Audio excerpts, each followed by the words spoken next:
Hello Andy, welcome to another video. So we're going to look at some more cards that have been revealed. This first one here is from the Jord's YouTube channel, so if you want to go check that out, I'm sure you know where to go. Otherwise, this is a dragon spell card, which is a little interesting. Most of the dragon spells usually aren't too good, but this one has piqued my interest just slightly. So, Dragon Horde, 1-drop silver spell.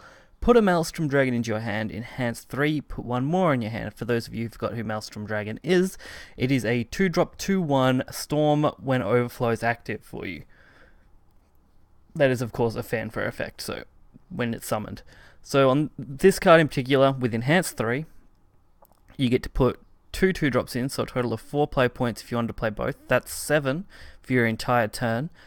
And if you have an evolve point, if you're on turn 7, play this. You've got 6 damage burst. If you're in the later game, you can nearly always pull off that 6 damage burst or a 4 damage burst pretty easily, while also putting a couple of bodies on board. So you don't necessarily need to use this as lethal, you can just use this as is. Plus, having it as a 1 as well, you can just put 1 Maelstrom Dragon, use it like that. Still fairly effective if you wanted to combo, say, a 7-cost card with this one, which I suppose probably wouldn't be possible. You'd probably want to play an 8-cost, play this, then do it next turn, just because the enhanced 3 would kind of stuff up your curve, so I guess that's why they set it up that way. Otherwise, this is still a pretty good card, especially if you do use it on 7 or 8, you're going to get some good value out of it. Then next up, we have Pazuzu, I think, or Pazuzu, what a weird name, but anyway, a 3-drop 2/2 Bloodcraft silver card, Bane, Fanfare, deal 1 damage to all enemy followers if Vengeance is active for you. And of course, Bane carries over to its evolve with standard evolve stats. So this is a little odd 3-drop. They are really pushing this Bane in both, seems to be in both Dragon and Blood. Blood more so now that we've seen a lot more cards revealed. They're really pushing Bane as an option, which I guess is to deal with bigger threats and wards and things like that. So it's definitely not a bad card. It's certainly not a good card. I would put it in the average category. Fanfare, deal 1 to all enemy followers, could come in handy against something like puppets if you're looking to get rid of warded puppets in that turn, so you can go face or do something else. But otherwise, I don't know how good this card could be. AoE damage has been changed a fair bit, with a lot of good area of effect damage rotating out, especially early game stuff like Revelations, I believe, and Decree, both rotating out. So this could be an okay option if you need some more area of effect damage in, say, a mid or control blood deck. Then we have Mummy. This one was by Shadownexus, the reveal. So if you guys haven't checked out the Shadownexus's Discord or the YouTube channel or anywhere, you can find most of those links in the description below and check those out. Otherwise, this is a 4-drop 3/4 Shadowcraft follower, Necromancy, well, Fanfare Necromancy 4. That's how the wording in Japan is now, so that's how most of these shadow cards seem to be functioning. Deal 2 damage to an enemy follower. Is it worth it? Maybe not. I don't mind the 3/4 stat line. The Necromancy 4 is a little high cost. Deal 2 damage to an enemy is okay. I feel like if it was deal 3 damage to an enemy instead, whoops, and now we've accidentally went back, sorry. Yeah, if it was deal 3 damage, I think it'd be probably worth the 4 Necromancy, but at 2, I just don't know if it's going to be quite enough to make this card very viable. Unless we see a more control-orientated shadow deck pop up, but I think they're probably going to stick to a mid-range curve. Then we have Arthur, Night King. Sorry, reading that name, butchering it, as always. It's a 7-drop 2/6 Swordcraft Commander, legendary of course. Fanfare. Randomly put 2 different Swordcraft followers that cost 2 play points or less from your deck into play until your area is full. So the original translations for these were a little confusing just based on how they were written up, but this is the full official English one, so this is how this card will function. Very interesting being a Swordcraft follower that, you know, can just summon a bunch of 2 play point or less from your deck. This will work quite nicely with a lot of the 2-drop and 1-drop cards that Sword has, especially in something like Unlimited. And if you had some form of control Sword, which is where I think Sword may be going, maybe a late game mid deck, where something like this can get rid of all your early drops out of your deck, throw them onto the field basically for free, and then, you know, just pull out all your high drops from then on. This could be really quite a good card. Then we have Instincts Unleashed, a 3-drop spell for Forestcraft. I haven't looked at this one too much. Give an allied follower +1/+0, deal X damage to an enemy follower. X equals the attack of the strongest allied follower in play. This card can only be played when both a targetable allied card and enemy card are in play, similar to Airbound Barrage. So giving an allied follower +1, that's always good. Deal X damage to an enemy follower, X equals the attack of the strongest allied follower in play. Gives this card some potential to combo off with high drops, like maybe not B&B, but maybe something else that Forest might be using. Forest seems to really probably going to be shifting their deck definitely into a more mid-rangey deck over the OTK combos and just purely the roach variations of the decks that have been around. So this card could have some decent legs to it, especially if a lot of the meta does shift towards a control state where dealing with high valued cards is going to be a little tricky, so Instinct Unleash could be good as a 3-drop spell. Then we have Skeleton Prince. This one's really interesting for Shadow. A 6-drop 2/3, of course it's gold because it is that good. So Fanfare, summon a Skeleton Knight. Last word, summon a Skeleton. So Skeleton Knight is, I believe, a 4-1 or 3-1 follower. Not really sure, I completely blanked on what its stat line was and I don't have it right here to bring up, but either way, that's solid on its own. You get a normal skeleton, so you're getting another 1-1 on the last word, plus Skeleton Knight on its own has its own 1-1. So this is kind of like Bone Chimera, but a much bigger Bone Chimera, which is very interesting to me, especially since you get the immediate effect of having summon a Skeleton Knight. So you have 2 bodies that then spawn 2 bodies, so for a total of 4 at a 6-drop rate. The stats for the 6-drop obviously are pretty mediocre, but once you include the stats for the Fanfare and Last Word, it's got some decent value to it, especially when you consider the shadows that you could get from this card. I don't see this being bad, and considering Death's Breath will be rotating out, this could be a nice thing to slot into some mid-shadow decks. Then we have Oathplume Warrior, a 4-drop 4/3 bronze Havencraft card. Fanfare, subtract 1 from the countdown of an allied amulet. I guess this is aiming for some storm synergy, as bird cards usually are storm orientated. So subtracting 1 from a countdown of an allied amulet gives it some potential. At the same time, this could work nicely in any kind of amulet deck just because its stat line isn't that bad, and subtracting 1 is always good value. Of course, we do have things like the 3-drop subtract 1 or Dogma, which is subtract 2, but I think this is still pretty solid. Then we have Morgana's Gospel, which is a 3-drop spell. This is a token which is spawned off the legendary, which I'm sure we'll be able to see next. Give a random allied follower +3, draw 3, and restore 3 defense to your leader. So that card on its own is crazy as is, just because it's good. But when you see what it comes from, you'll see why this isn't quite as good as you would think for a spell. So I don't even want to attempt pronouncing this honestly, so it's a 3-drop 2/2 neutral. Fanfare, give +1/+0 to a random allied follower.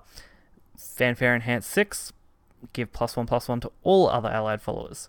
Fanfare enhance 9, put a Morgana's Gospel into your hand, so that's that spell card. The +1 is really good on the 3-drop 2/2. I think that's a pretty solid spot. If you're looking at other cards for comparison, you've got, I think, Angelic Knight, which has Ward, but has the exact same stat line and effect for a 3 cost. So this can easily take that slot. Fanfare enhance 6, easily Sage Commander's ability, exactly the same, except it's neutral, so it can go in every single deck. You're not limited to playing it in just Sword. But having both of those effects alone, you've now merged 2 cards into one. So this card is a lot more versatile. You'll be looking at gaining lethals off either the first Fanfare or the second Fanfare very effectively. The one that kind of lets it down a little bit is the last Enhance. Enhance 9 isn't that much value just because you are going to pretty much be passing, which sucks. So honestly, I think you're better off using this as an Enhance 6 overall. Enhance, obviously, just a standard 3-drop if you know you can set up for lethal or really need to clear something desperately.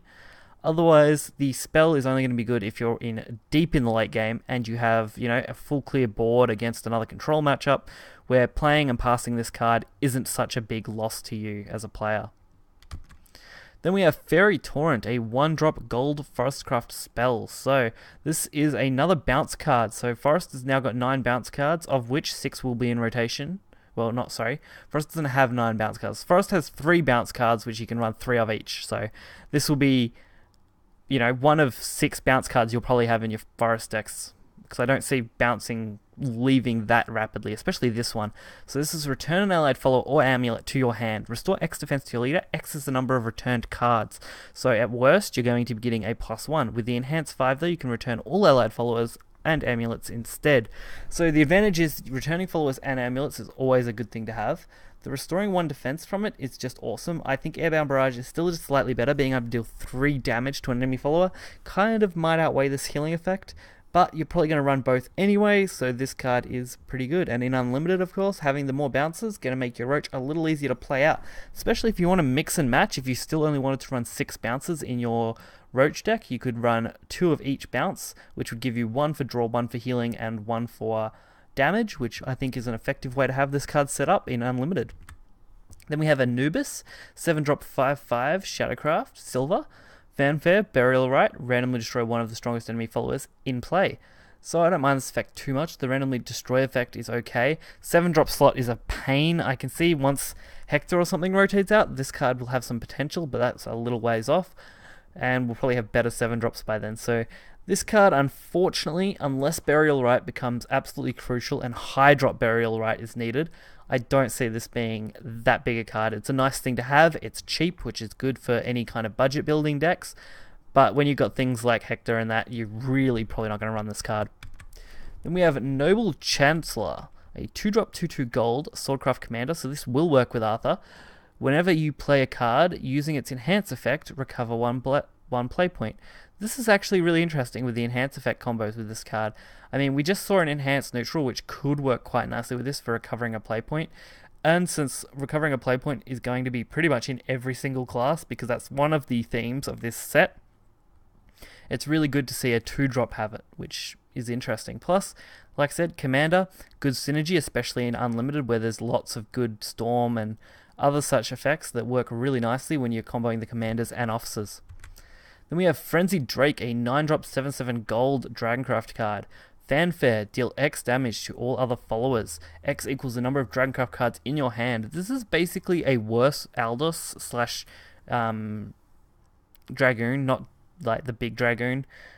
He basically discards your hand and deals X damage to all your opponent's followers and face. So this is a slightly smaller version of that as a gold, which makes sense. I can see how this effect is more balanced out compared to that one. I think maybe if this was an 8-drop, maybe 6/7 or something, a little odd stat line, but I think that would have been more interesting with the exact same effect. But as a 9-drop, I don't think it will see play unless we do need some severe damage. You're not discarding cards, so there's no discard synergy. But in saying that, you can also then play whatever out of your hand the next turn while also clearing their board in the following turn. So I think this might be quite a good card after Bahamut rotates out, which I think is what this might slot into, being able to do a nice board clear. Otherwise, I don't see it getting that much play unless it's absolutely necessary to clear boards frequently. Then we have Vassago, I think that's how we're pronouncing this one, a 3-drop 2/3 Bloodcraft follower. This card is quite interesting and the artwork is just beautiful. It has no unevolved effect, but its evolve is destroy an allied follower, then put a copy of that follower into play and give it rush. So this could work nicely in Unlimited with things like Blood Wolf, of course, and I'm sure with a lot of other cards in rotation still, you'll be able to use this quite effectively. I'm pretty sure Dark General is a basic card, if I am correct. So that could be a nice combo. Otherwise, any other kind of Storm card, any other major big card, Abyss, for example, would work really well with this, destroying an allied follower and putting a copy of that follower in play because the ambush would activate, because ambush is its base effect, and I don't believe it's a fanfare. So that makes this card quite interesting for a 3-drop. And that does round out the cards for this reveal. There's lots of interesting ones this time around. We've had some boring ones here and there from the start, but I like a lot of these ones, and they've really piqued my interest into how some of these cards may fit into current deck types and new up-and-coming deck types. So hopefully you guys enjoyed the video. Make sure to check out the links in the description below if you're looking for anything Shadowverse related. Hit the like button and subscribe, and we'll be back with more rotation videos and more card reveals as they come. So make sure to check it out. See ya.